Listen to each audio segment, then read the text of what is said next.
Yo, YouTube, what's up with your boy? Sports and Fitness Rants. I'm back, guys. Click that like button. Subscribe to my channel. What's up, y'all? Welcome back, guys. Welcome back. Got another great video for you guys today, as usual. You guys know the deal on this channel. It's all about setting the record straight, stopping the lies, stopping the narratives, stopping them from rewriting the history, y'all. You guys know that on this channel.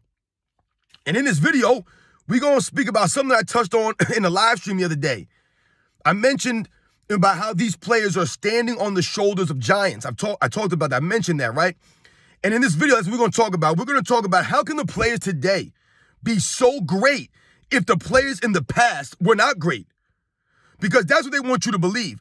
They want you to believe that the guys in the past, they didn't know how to play basketball. They were not good at all. They didn't have skills. They weren't athletic. This is what they want you to believe. A lot of these fake media members, I tell you, these fake fans, they're not real fans of basketball. They want to continue to tear down the past eras to make this era look greater. But at the same time, they don't realize all they're doing is hurting this era, because how could these guys be so great or that great if the guys in the past were not great? What are they standing on? They're standing on nothing. And that's what we're going to talk about in this video, guys. And I want to thank you guys, everyone across the world, everyone across the states has been supporting my channel, guys. For real, man. Much respect to all you guys out there. I'm truly humble, guys. We must continue to do this.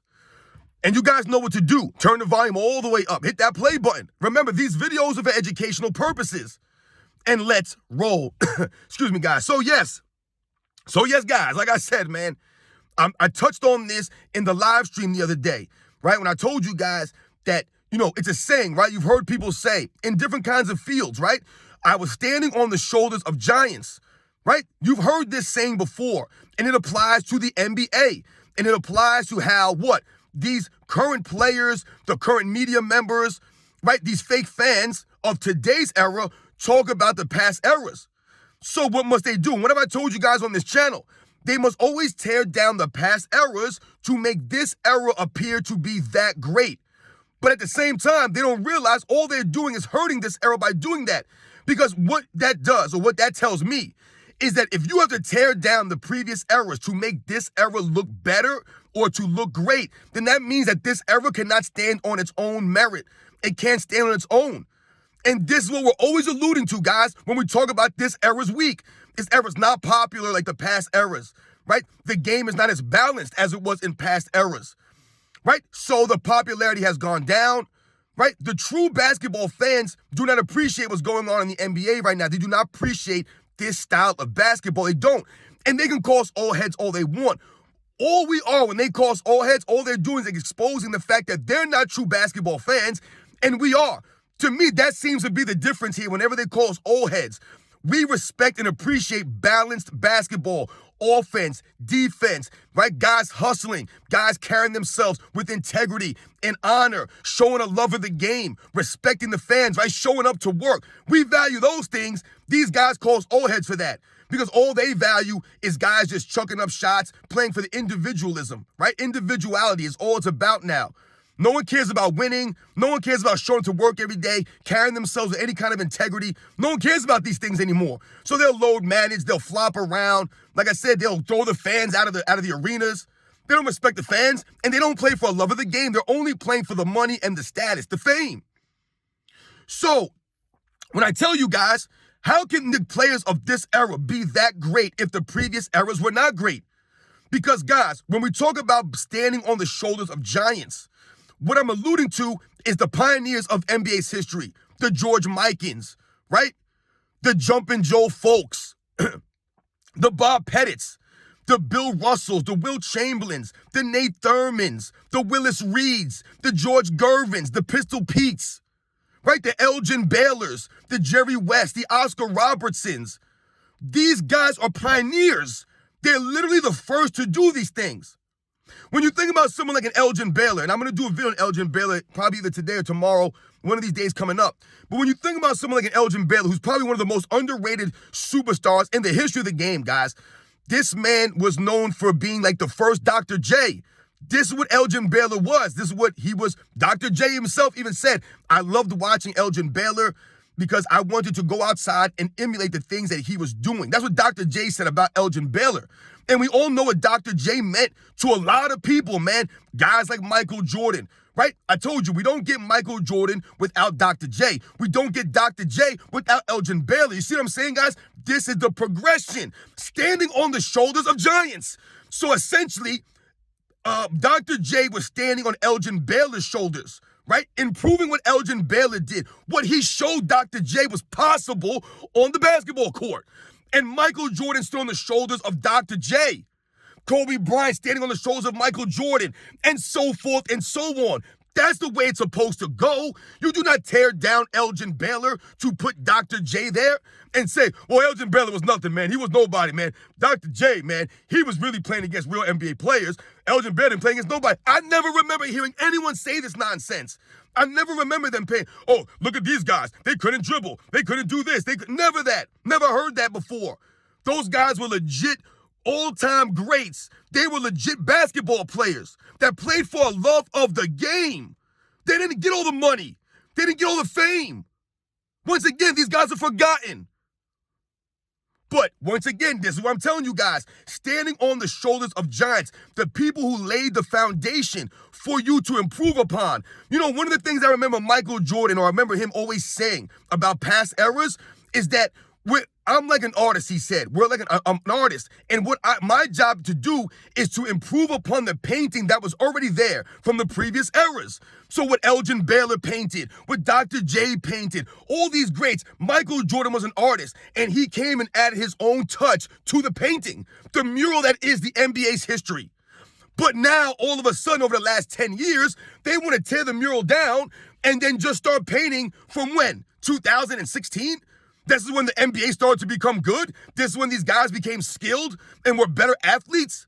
It's a joke, guys. Once again, if the previous eras were garbage, these guys weren't that great, then what the hell are these guys standing on? They're standing on nothing. How great could they be now if these guys were not great back then? What would they be able to do? Huh? You wouldn't have the Luka Doncic's, the Nikola Jokic's, the Giannis's, the LeBron James, the Steph Curry's, the Kevin Durant's. You get none of these players, none of these guys, without any of these previous guys.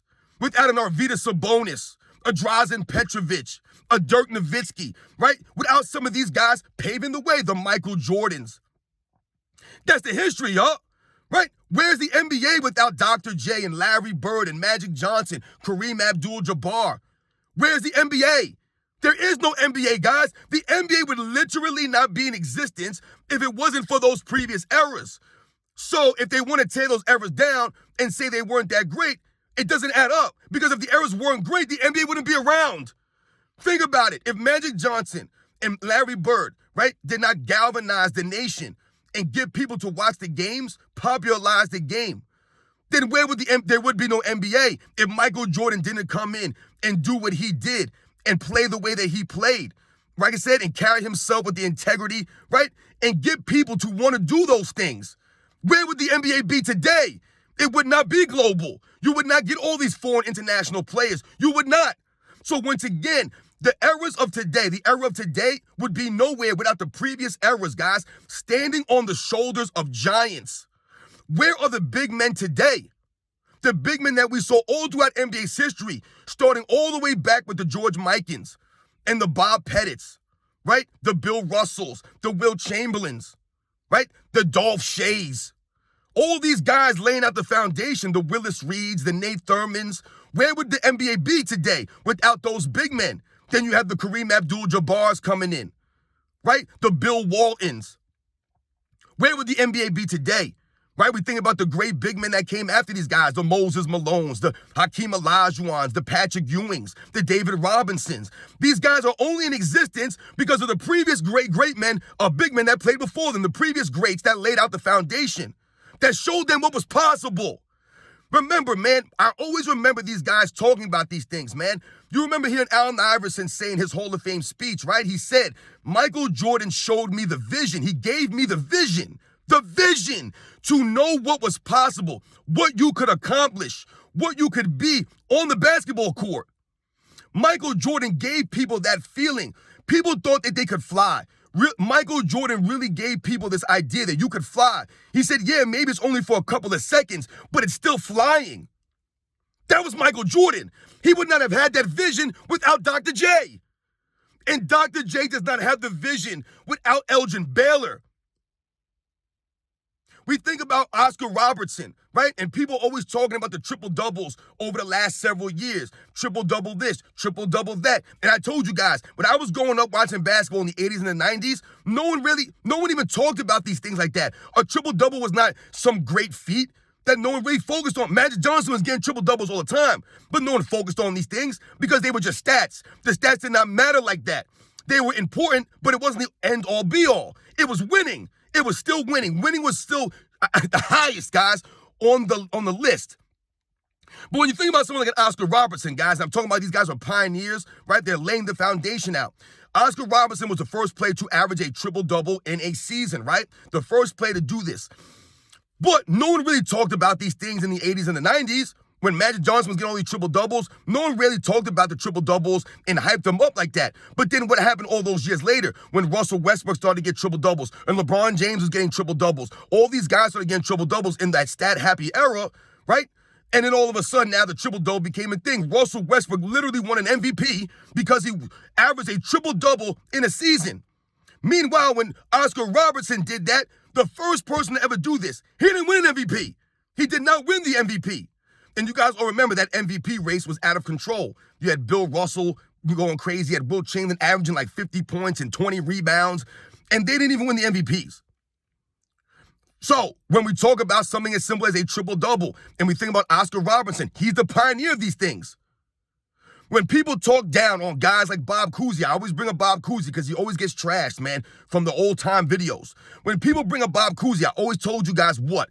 These guys were playing under stricter enforcement of the rules. Listen to any of these guys play. They'll tell you that. I heard Elgin Baylor in an interview years ago, and he was talking about how they had to play the game. They couldn't do these crossover moves and all these other things. That's why a lot of times when you hear uneducated people criticize past errors, what do you often hear them say? Oh, this guy doesn't have a left hand. They love to say that. The off hand. Oh, these guys don't have off hand. They don't have an off hand. He's always dribbling in one hand. That's because they could not do the crossovers like that. If they tried to do a fancy crossover, they would get called for a carrying violation. These are the facts, y'all.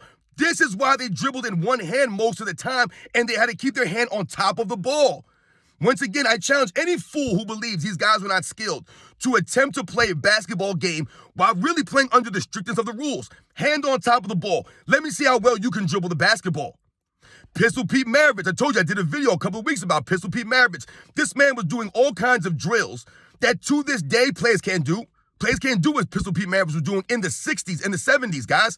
They can't do what Pistol Pete Maravich was doing back in them days. This dude was doing drills since he was 6, 7, 8 years old. Every single day, hours a day. I told you this man would dribble the ball. They said everywhere he went, he was dribbling a basketball. He was in the car, in the back seat, right, in his parents' car, dribbling the ball outside while the car was driving. Think about how good and skilled you have to be that way. They said he could dribble the ball off of seats, off of people's heads, off the wall, off of this, off of that. There's the skills of a Pistol Pete Maravich, but they want to tell you that Kyrie Irving and Steph Curry, James Harden, Kevin Durant, these guys are doing things that those guys couldn't do. No, those guys cannot do what Pistol Pete Maravich was doing. Kevin Durant can't handle a rock like Pistol Pete Maravich.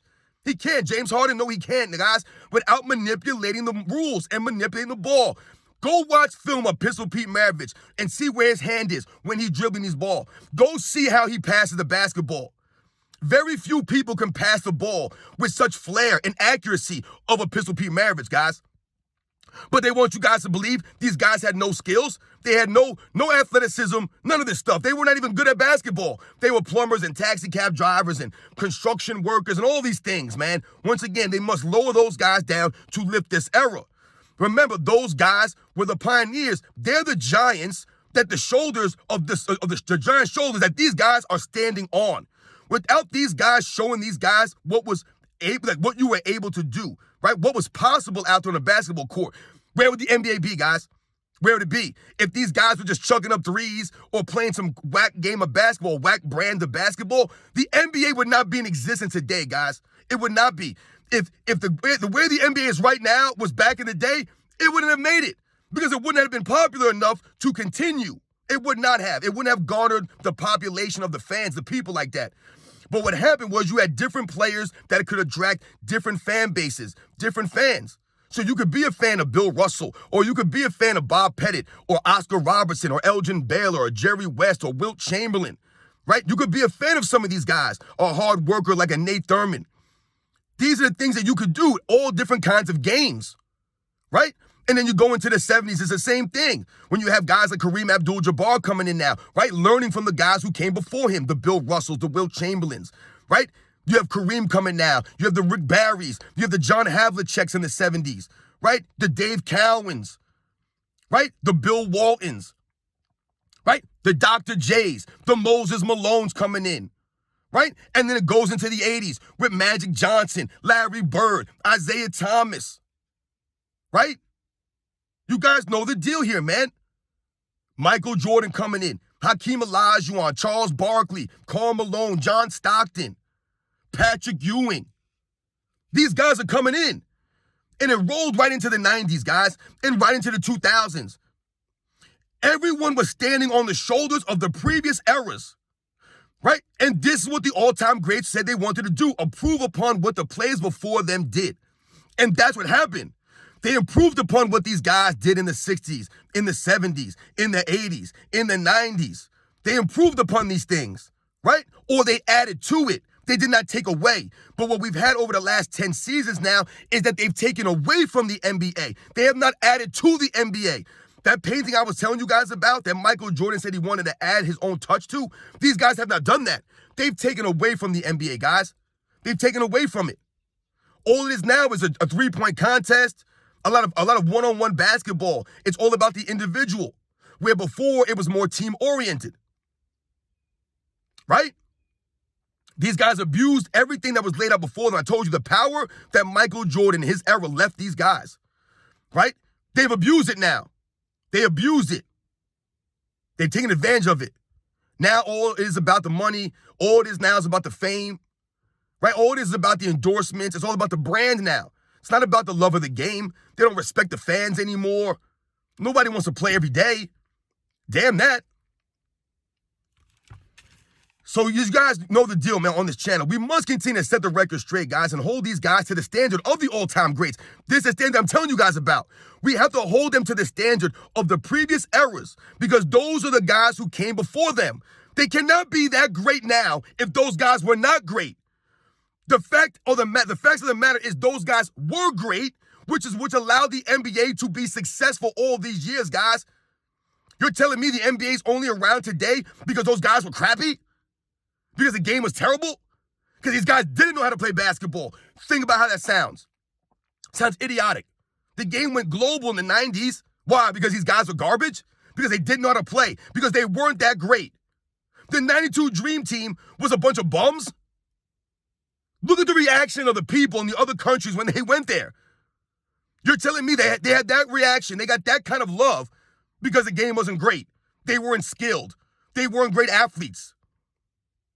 See what I'm saying, guys? They get exposed when you hear these people say, we done with the 90s, and they try to make it seem like these guys are so much greater by tearing down the previous eras, not realizing that these guys are standing on the shoulders of those previous eras. So if they're going to continue to tear those guys down, all it's doing is making this era look bad. Because once again, I'll tell you guys, like I always told you, if you have to tear down the past eras to lift this era up, that exposes this era of not being that great.